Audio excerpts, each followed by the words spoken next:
নির্বাচনের দিন ক্রমশ ঘনিয়ে আসছে আর এই প্রচারের মধ্যে প্রথমেই আপনাদের দেখাবো কলকাতা উত্তরের তৃণমূল কংগ্রেসের প্রার্থী সুদীপ বন্দ্যোপাধ্যায়ের প্রচার। সুদীপ বন্দ্যোপাধ্যায় আজকে প্রচার করেছেন আর সেই প্রচারে অবশ্যই উঠে এসেছে তাপস রায় প্রসঙ্গ। সেখানে কটাক্ষ করেছেন সুদীপ বন্দ্যোপাধ্যায়, কলকাতার কোনো বিধায়ক বা সাংসদ প্রতিদ্বন্দ্বিতা করছেন না, জেলা থেকে কেউ আসতেই পারেন, কটাক্ষ তৃণমূল কংগ্রেসের প্রার্থী সুদীপের।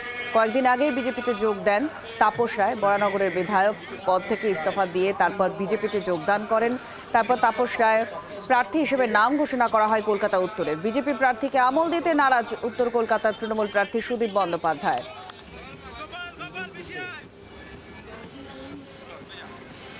তাপস রায়ের বক্তব্য আমরা পাচ্ছি, কি বলছেন তিনি শোনাবো। 4 মাস মতন ছিলেন ভুবনেশ্বর। না, একটা তো করাপশন ফ্রি ভারতবর্ষ, পশ্চিমবাংলায় একটা ভয়ঙ্কর ধরনের দুর্নীতি চলছে, স্ক্যাম আফটার স্ক্যাম, দুর্নীতির পর দুর্নীতি। সে কলেজে ছাত্র ভর্তি থেকে নিয়োগ দুর্নীতি, চাকরি পর্যন্ত হাজারে হাজারে, কহতব্য নয়। তারপরে প্রার্থীও তো আপাদমস্তক দুর্নীতিগ্রস্ত, অসাধু এবং অসৎ, এবং সেটা শুধু এই ঘটনা নয়, পূর্বের ঘটনাও রয়েছে।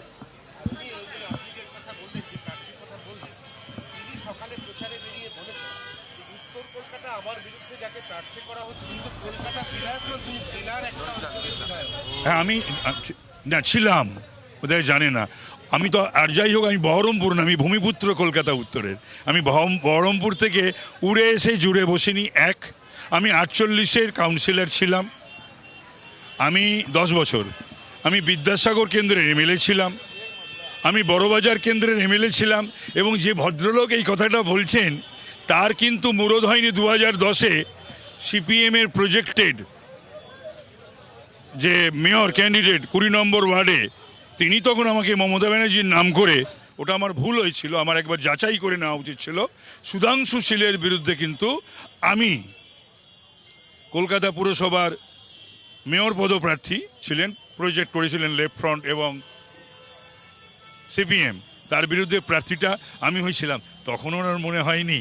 তো সুতরাং আমি উত্তরের ভূমিপুত্র। আমি এখান থেকে ছাত্র আন্দোলন, যুব আন্দোলন, আমি এখানকার primary secondary school, college, law college, everything আমার এখানে, সেটা মানুষ জানে। আর উনিও একাত্ম হতে পারতেন, কিন্তু ঘটনা, উনি মানুষের সঙ্গে মেশেননি, কর্মীদের সঙ্গেও মেশেননি। উনি না মানুষের, না দলের, না নেত্রীর, না কর্মীদের, উনি নিজের এবং তার স্ত্রীর। আপনারা শুনলেন তাপস রায়, তিনি বলছেন যে তার প্রতিদ্বন্দ্বী সম্পর্কে একসময় তিনি তার দলের সতীর্থ ছিলেন। তাপস রায় এখন বলছেন যে তিনি ভূমিপুত্র, তিনি অন্য কোথা থেকে আসেনি এবং তার রাজনৈতিক এবং জনপ্রতিনিধি হিসেবে তার যে ডেটা, সেগুলো তিনি পরিসংখ্যানগুলো তুলে ধরছিলেন। আর একই সঙ্গে তিনি বলছেন যে সুদীপ বন্দ্যোপাধ্যায় দুর্নীতিগ্রস্ত, এই অভিযোগও তিনি করছেন।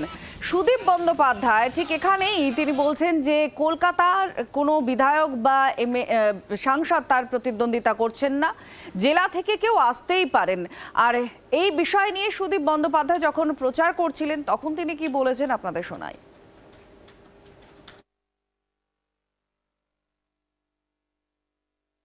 কলকাতার কোনো বিধায়ক বা সাংসদ আমার বিরুদ্ধে কেউ প্রতিযোগিতা করছে না, অন্য জেলা থেকে কেউ আসতে পারে। ভোটের মুখে নির্বাচনী প্রচারে কার্যত একেবারে যুযুধান দুপক্ষ। কলকাতা উত্তর এমন একটা কেন্দ্র, যে কেন্দ্র থেকে দাঁড়ানোর ইচ্ছে প্রকাশ করেছিলেন তাপস রায়। সেটা দলের মধ্যে অনেক জল্পনা গুঞ্জনও তৈরি হয়, বাইরেও অনেক প্রশ্ন উঠতে শুরু করে।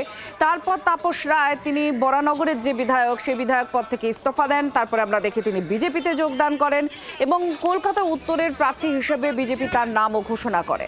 এদিকে কলকাতা উত্তরের প্রার্থী হিসেবে তার অনেক আগেই তৃণমূলের তরফ থেকে সুদীপ বন্দ্যোপাধ্যায়ের নাম ঘোষণা করা হয়। আর এই কেন্দ্র থেকে থেকেই প্রার্থী হতে চেয়েছিলেন তাপস রায়, তৃণমূলের টিকিট পেতে চেয়েছিলেন, এমনটা জল্পনা ঘুরতে শুরু করে। কিন্তু এই মুহূর্তে অর্থাৎ যারা দুজনেই একসময় সতীর্থ ছিলেন একই দলের, তারা এখন প্রতিদ্বন্দ্বী দুটো ভিন্ন দল থেকে। যুযুধান দুপক্ষ, সুদীপ বন্দ্যোপাধ্যায় আর তাপস রায়, তারা একে অপরকে রীতিমতো কটাক্ষ করছেন। কেউ বলছেন যে তিনি এখানকার ভূমিপুত্র, আর কেউ বলছেন জেলা থেকে কেউ আসতেই পারে, কলকাতার কোনো জনপ্রতিনিধি তার প্রতিদ্বন্দ্বিতা করছেন না। বাংলার আওয়াজ, বাঙালির আবেগ, জি 24 ঘন্টা।